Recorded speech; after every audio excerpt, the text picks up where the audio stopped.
Hello दोस्तों, क्या हाल है आपका। आज मैं आप लोगों को ओम्स लॉ बता रहा हूँ।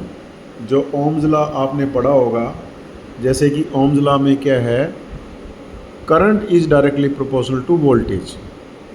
यानी कि अगर वोल्टेज ज़्यादा होगी तो करंट हमारा इंक्रीज करेगा। ठीक है ना।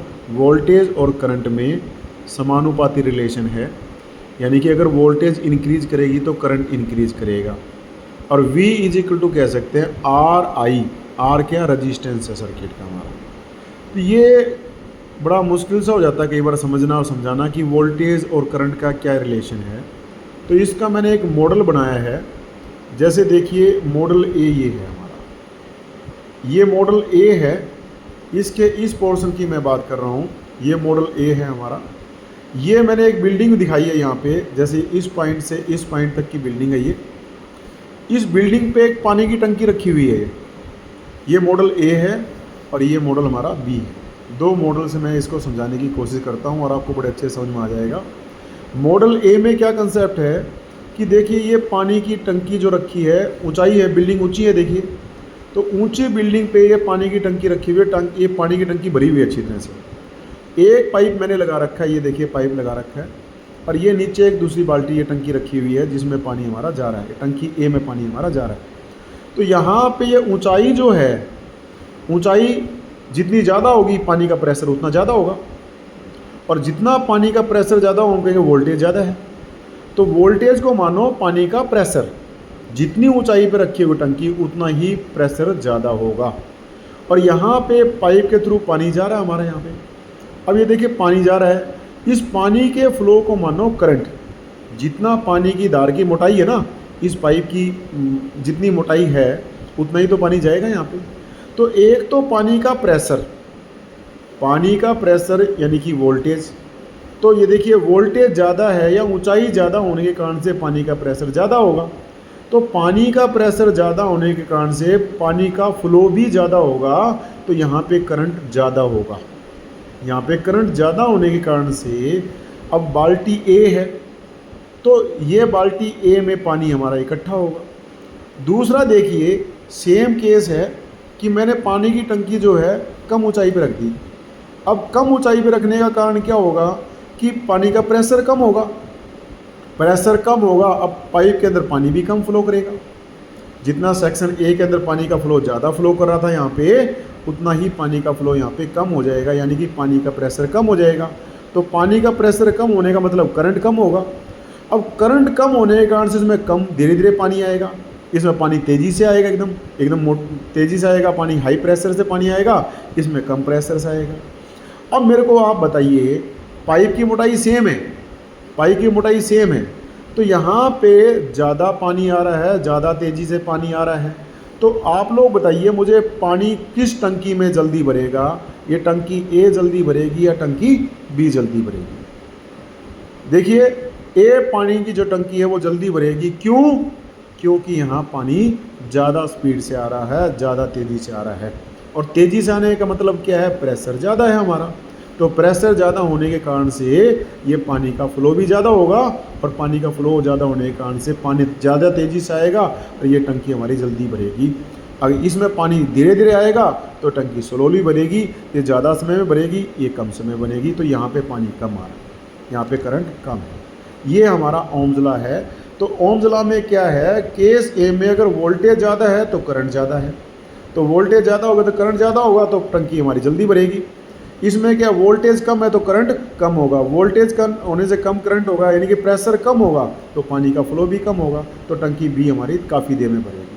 तो टंकी ए जल्दी भरेगी, टंकी बी देर में भरेगी। ये ओम्स लॉ के कारण से है, क्योंकि हमारा इसमें प्रेशर कम है, ऊंचाई वोल्टेज कम है, इसमें करंट कम होगा। इसमें प्रेशर ज़्यादा है, ऊंचाई ज़्यादा है, वोल्टेज ज़्यादा है, तो करंट भी ज़्यादा तेज़ी से होगा। क्लियर है? तो ये है। अब तीसरा रेजिस्टेंस की बात हम करते हैं। रेजिस्टेंस का क्या रोल है? तो देखिए रेजिस्टेंस को मैं डिफाइन करने के लिए दो पाइपों से डिफाइन कर सकता हूं। जैसे पहले पाइप में रेजिस्टेंस ए है, इसमें रेजिस्टेंस बी है, आर ए और आर बी। अब देखिए पतली पाइप है तो पतली पाइप का इसका रेजिस्टेंस ज़्यादा होगा और इसका मोटी पाइप का रेजिस्टेंस कम होगा। तो डेफिनेटली इसमें कम करंट आएगा, इसमें ज़्यादा करंट आएगा।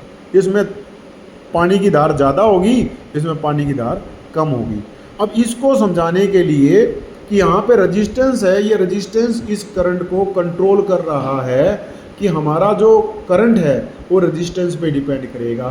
तो वो दूसरा केस कैसा ले सकते हैं कि देखिए ये सेम केस मैंने बनाया है, यहाँ पे टंकी हमारी सेम ऊंचाई पर रखी है, मैंने 2 पाइप लगा लिए, ये पाइप ए टंकी के लिए लगा लिया और यहाँ पे ये दूसरा चौड़ा पाइप मोटा पाइप मैंने सी टंकी के लिए लगा लिया। अब देखिए सेम ऊंचाई पे होने के कारण से पानी का प्रेशर सेम है, यानी कि वोल्टेज सेम होगी। अब आप देखिए जो पानी टंकी ए में आ रहा है वो कम मात्रा में आएगा और जो पानी टंकी सी में आ रहा है वो ज़्यादा मात्रा में आएगा। देखो ऊंचाई सेम है, यानी कि प्रेशर सेम है, वोल्टेज सेम है, लेकिन इसमें करंट कम होगा और इसमें करंट ज़्यादा होगा। इसमें पानी कम मात्रा में आएगा, इसमें पानी ज़्यादा मात्रा में आएगा।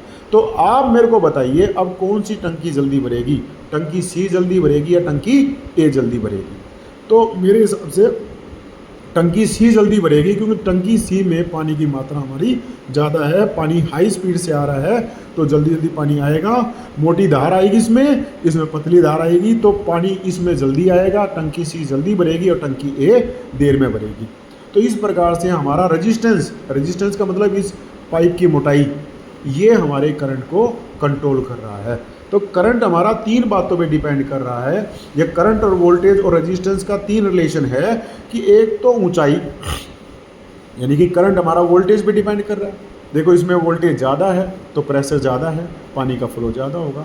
ऊंचाई कम है, प्रेशर कम है तो पानी का फ्लो कम होगा। तो वोल्टेज जितनी ज़्यादा होगी करंट का फ्लो उतना ही ज़्यादा होगा, वोल्टेज जितनी कम होगी करंट का उतना कम होगा।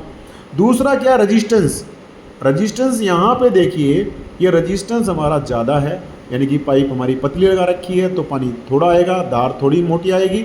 यहाँ पे पानी, यहाँ चौड़ी पाइप लगा रखी है तो चौड़ी पाइप लगाने से धार ज़्यादा आएगी, पानी यहाँ ज़्यादा मात्रा में आएगा। तो उस केस में ये टंकी सी जल्दी भर जाएगी, टंकी ए देर में भरेगी, क्योंकि टंकी ए में रेजिस्टेंस ज़्यादा है और टंकी सी में रेजिस्टेंस कम है। तो ये 2 तरीके से हम रेजिस्टेंस को समझा सकते हैं। जैसे रेजिस्टेंस आर ए ज़्यादा है और आर बी कम है, तो आर ए के थ्रू ज़्यादा पानी की धार की मोटाई आएगी और आर बी के थ्रू हमारी कम मोटाई आएगी। तो इस प्रकार से हम इस मॉडल के द्वारा ओम्स लॉ को समझ सकते हैं, बड़े आसानी से वोल्टेज और करंट के बीच में रिलेशन को आसानी से समझ सकते हैं। और यही पाइपों का जो नियम है, इनको रेजिस्टेंस को सीरीज में समझना है तो रेजिस्टेंस को सीरीज में भी समझ सकते हैं, रेजिस्टेंस को पैरेलल में समझना है रेजिस्टेंस को पैरेलल में भी समझ सकते हैं। तो नेक्स्ट लेक्चर में मैं आप लोगों को ये भी बना के दे सकता हूँ, ये भी समझा सकता हूँ कि सीरीज में रेजिस्टेंस कैसे जुड़ेगा, पैरेलल में रेजिस्टेंस कैसे जुड़ेगा। ये सब सिस्टम मैं आपको पाइपों के द्वारा बना करके समझा सकता हूँ। तो इस प्रकार से मैंने आपको कोशिश की है ओम्स लॉ को समझाने की। फिर भी अगर आपको कोई डाउट है तो आप कमेंट लिख करके और मेरे से पूछ सकते हैं, मैं उसका आपको जवाब दे सकता हूँ। और ये भी बताइए आपको ये वीडियो कैसी लगी, कोई आपका सजेशन है तो सजेशन भी दीजिए। मैं कोशिश कर रहा हूँ कि साधारण तरीके से आप लोगों को ये मॉडल बना करके अपने तरीके से आपको आसानी से समझा सकूँ। थैंक यू, इतना समय देने के लिए। आपने आसानी से अच्छी तरह वीडियो देखा, धन्यवाद।